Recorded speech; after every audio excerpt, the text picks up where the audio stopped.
Assalamualaikum warahmatullahi wabarakatuh. Pendengar kuliah online dari Romi Muhammad Ramdhani, kita akan masuk kepada modul 11 hukum positif. Secara sederhana, hukum positif dapat diartikan adanya kaidah hukum, adanya asas hukum yang mengikat kepada siapa? Kepada masyarakat tentu saja, dalam bentuk yang tertulis atau tidak tertulis, seperti hukum adat, seperti juga adanya aturan di agama. Nah, hukum positif ini berlaku saat ini dan ditegakkan oleh pemerintah atau dalam hal ini di unsur pengadilan.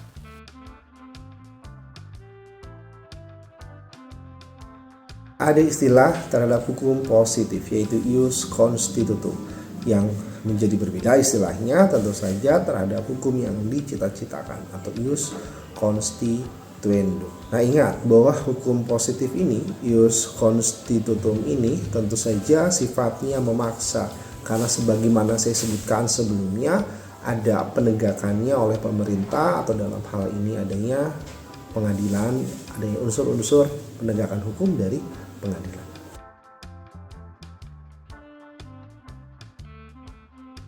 Berbicara mengenai hukum tata negara, istilahnya ada state law, ada Stadtrecht gitu.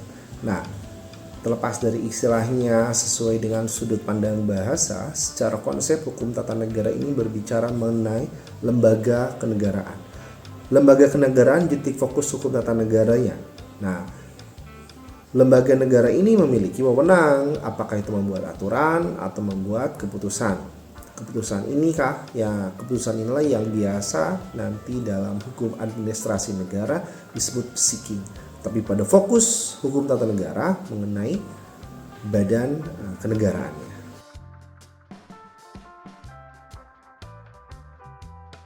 Hukum perdata oleh Subekti, tokoh dalam hukum perdata, dikatakan bahwa mencakup secara luas terkait dengan hal material. Atau secara singkatnya, materi ini mengatur tentang perorangan, mengatur tentang kecakapan manusia. Cakap dalam hukum perdata bukan cakep atau ganteng, tapi bagaimana cakap itu sudah memiliki kewajiban dan haknya tersendiri sebagai subjek hukum. Jadi ketika berbicara hukum material, yang namanya perorangan manusia ini apakah sudah bisa memiliki sesuatu? Nah, itu terkait dengan materialnya, tentang kecakapannya. Hukum perdata selain material dapat dibagi juga menjadi formil. Jadi ada material, ada formil. Materialnya kita tegaskan dulu. Hukum perdata secara material ini menyangkut tentang sekali lagi isinya. Bagaimana aturan-aturan yang ada nanti itu dikodifikasikan, disatukan. Jadi pengaturan dalam perdata ada KUH perdata, kitab undang-undang hukum perdata, dikodifikasi disatukan aturannya dalam satu buku. Ada juga kitab undang-undang hukum dagang, KUHD biasa disebut. KUH perdata ini ada beberapa buku disatukan. Jadi nanti ada perbab istilahnya. Ada tentang benda, tentang orang, tentang perikatan, tentang bukti dan daluarsa. Perikatan mungkin jarang Anda dengar istilah ini. Perikatan itu ada hubungan hukum antara satu orang dengan orang lainnya minimal gitu ya, ada dua pihak, yang satu berhak untuk menuntutkan haknya, yang satu berkewajiban memberikan. Nah, itu poin dari perikatan. Lantas bagaimana setelah hukum material ini, bagaimana dengan hukum formil? Hukum formil ini berbicara mengenai penegakannya. Jadi ketika ada pertikaian dalam dunia hukum perdata, ini ada penegakannya di hukum formil atau hukum acara perdatanya.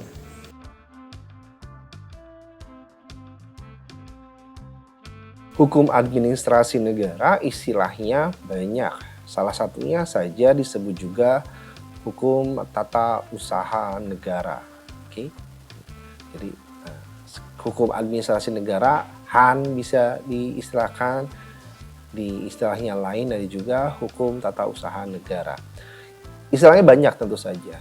salah satu hal penting yang dibahas terkait dari hukum administrasi negara ini terkait dengan definisinya. Definisi secara sempit, administrasi negara ini merupakan tata usaha negara. Ada tata usahanya.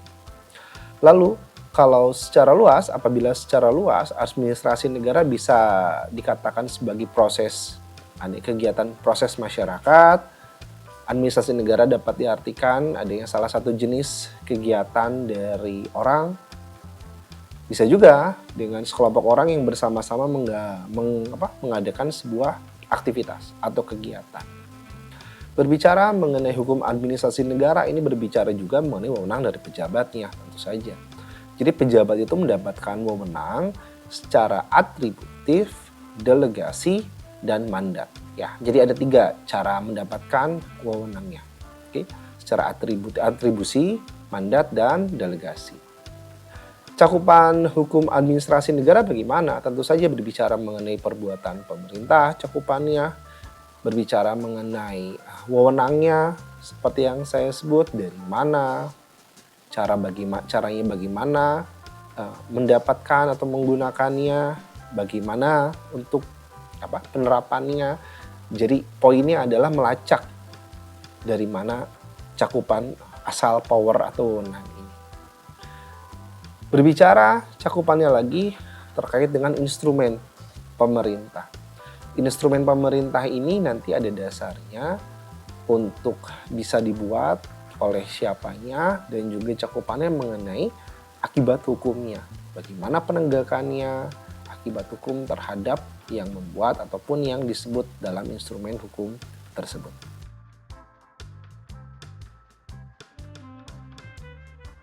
Hukum pidana dapat diistilahkan strafrecht.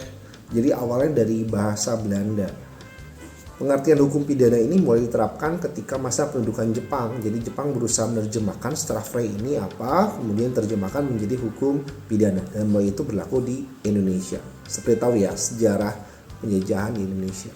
Hukum pidana secara luas dapat dibedakan menjadi material dan formil. Material ini berbicara mengenai peraturan apa yang dapat dikenakan terhadap perbuatannya. Dan hukum formil ini berbicara tentang acara pidana atau bagaimana menegakkan dari aturan yang dilanggar pada hukum material.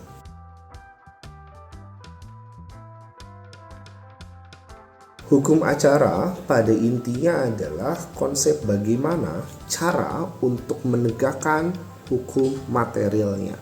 Jadi beragam ada hukum acara, ada perdata misal kita bahas. Maka bagaimana nanti pengaturan untuk hak dan kewajiban yang bisa didapatkan pada hukum acara perdata. Tentu saja ini mengatur tata persengketaannya, secara aksi apa yang bisa dilakukan, baik itu perdata, pidana, ada acara tata usaha negara, bisa agama, bisa Mahkamah Konstitusi, apapun itu. Konsepnya adalah bagaimana untuk menegakkan dari hukum acara atau hukum materialnya maksud saya. Istilahnya hukum acara atau hukum formil biasa dikatakan di sana. Jadi sekali lagi, hukum material misalnya pada pidana kan berbicara bagaimana syarat-syarat untuk dapat dikategorikan sebuah perbuatan kejahatan misal. Nah, bagi hukum acara ini berbicara bagaimana untuk tindak lanjutnya.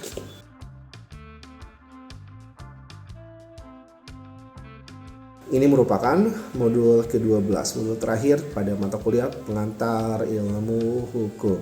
Jadi kita berbicara mengenai hukum internasional yang istilahnya ada hukum antar bangsa dan banyak lain istilahnya.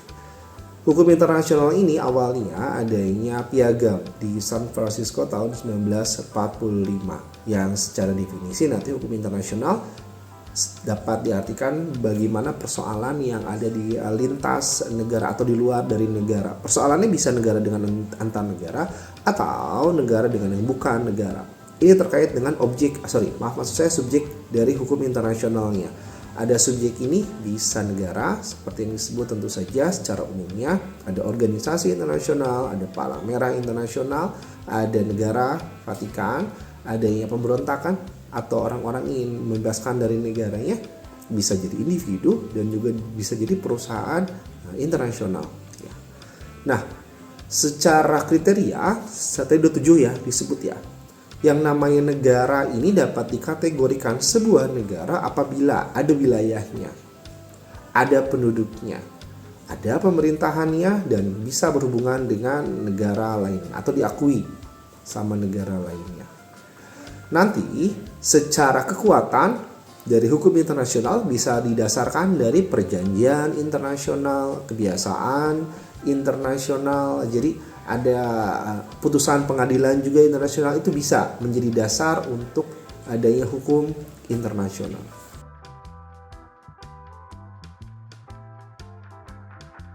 Hukum ketenagakerjaan pada beberapa tempat diistilahkan juga sebagai hukum perburuhan. Tapi mengapa orang lebih banyak memilih istilah hukum ketenagakerjaan? Karena apabila istilah yang digunakan adalah perburuhan, hanya konsepnya seolah-olah hanya buruh, sedangkan lebih dari itu berbicara tentang tenaga kerja. Maka biasa itu dia ya, digunakannya istilah hukum ketenaga kerjaan. Dasar hukumnya di Undang-Undang nomor 13 tahun 2003 tentang ketenaga kerjaan. Rekan-rekan pendengar kuliah online, jadi ketika berbicara tentang hukum tenaga kerja, ada istilah tenaga kerja, golongan tenaga kerja, ada bukan tenaga kerja. Tenaga kerja ini orang yang bekerja dan sedang mencari kerja. Sedangkan yang bukan tenaga kerja adalah orang-orang yang sekolah, sedang berpendidikan, dan ibu rumah tangga. Itu golongan yang bukan pekerja. Ketika berbicara mengenai hukum ketenagakerjaan, ini berbicara terutama pada saat bekerja dan setelahnya. Ya, setelah pensiun dan seterusnya, tentu saja ada hak yang masih perlu diatur dalam hukum ketenagakerjaan. Yang menjadi objek pada hukum ketenagakerjaan ini ketika adanya pelanggaran terhadap aturan. Jadi bisa atau perjanjian ya. Apabila yang melanggar adalah perjanjian, nanti akibat hukumnya kepada ingkar janji ataupun warning prestasi, sehingga nanti akibatnya ada ganti rugi. Seandainya yang diatur ataupun seandainya yang dilanggar adalah aturan pidana, tentu saja nanti sanksinya bisa kurungan ataupun denda.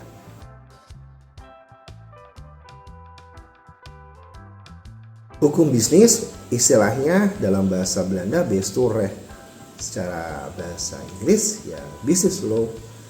Ini menjadi penting hukum bisnis ini untuk mengetahui aturan main, terutama tentu saja untuk para pebisnis ya. Apa haknya, apa kewajibannya, misalnya selain terbayar pajak, tentu saja para pebisnis ini jadi tahu ketika untuk mendirikan sebuah badan usaha apa yang didirikan, PTK, CVK, firmakah, atau mau kategorinya UMKM saja. Nah, itu pilihan. Tapi ada aturan mainnya tentu saja. Yang dasarnya dari mana aturan mainnya? Bisa peraturan perundang-undangan, dasar hukumnya, ada kesepakatan yang dibuat, ada perjanjian internasional yang sudah diratifikasi secara negara dan berlaku untuk pelaku bisnis, bisa doktrin atau pendapat para ahli, bisa kebiasaan dari bisnis, nah, atau bisa juga jurisprudensi terakhir. Hal-hal tersebut menjadi pondasi aturan main yang perlu dipahami para pebisnis. Jadi sekali lagi teman-teman, apabila pernah mendengar di mata kuliah yang lain, ketika Anda mendirikan bisnis, saran saya yang pertama Anda perlu orang legal, orang yang paham aturan mainnya. Yang kedua tentu saja orang marketing, itu ujung tombak untuk profit perusahaan Anda.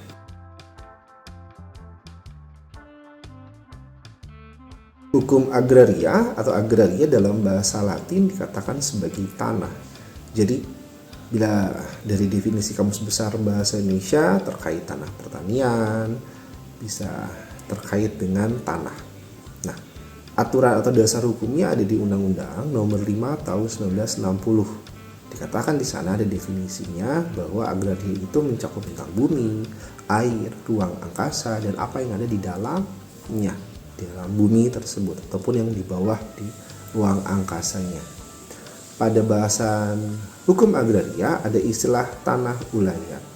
Ini berbicara sudut pandangnya tentang hubungan hukum antara masyarakat hukum tentang wilayah yang berdasarkan ada pola pikir religio magis ya.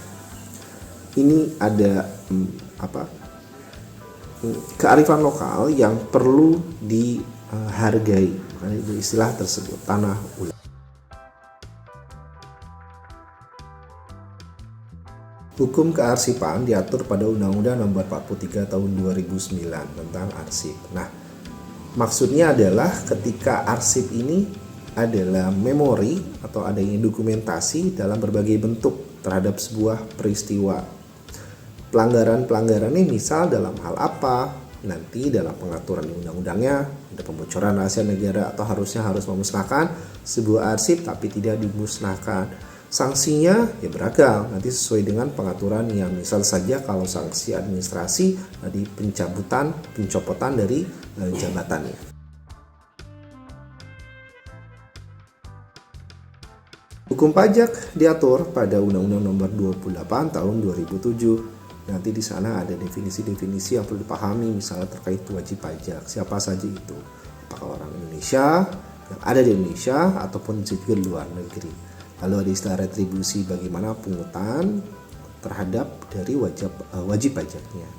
Secara fungsi, pajak ini berfungsi untuk menyimpan uang ke dalam kas negara yang dibiayai untuk pengeluaran negara, dan bisa juga untuk alat mengatur. Alat pengaturan ini misal untuk pengkondisian dari kondisi sosial di negara. Secara prinsip, asas dari hukum pajak ada bisa secara kebangsaan asasnya, nanti ada asas secara domisili.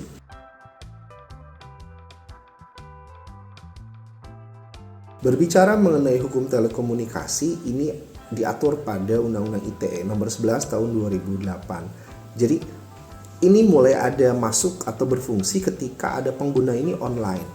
Secara ruang lingkup dari hukum telekomunikasi ini ada dua. Yang pertama berbicara mengenai sistemnya, maka berbicara tentang hardware-nya, perangkat lunak, perangkat kerasnya, manusianya. Nah, lalu berbicara mengenai ruang lingkup yang satu lagi, ini bagaimana dari hukum telekomunikasi ini ada inputnya, ada prosesnya, ada outputnya, ada penyimpanan dan juga ada komunikasinya. Ruang lingkup ini bila kita melihat secara lebih gampang nanti dibagi menjadi 4. Ada community-nya, orang-orang yang menggerakkan, ada konten, ada yang dibuat, ada komunikasi, menciptakan komunikasi, dan keempat adanya computing.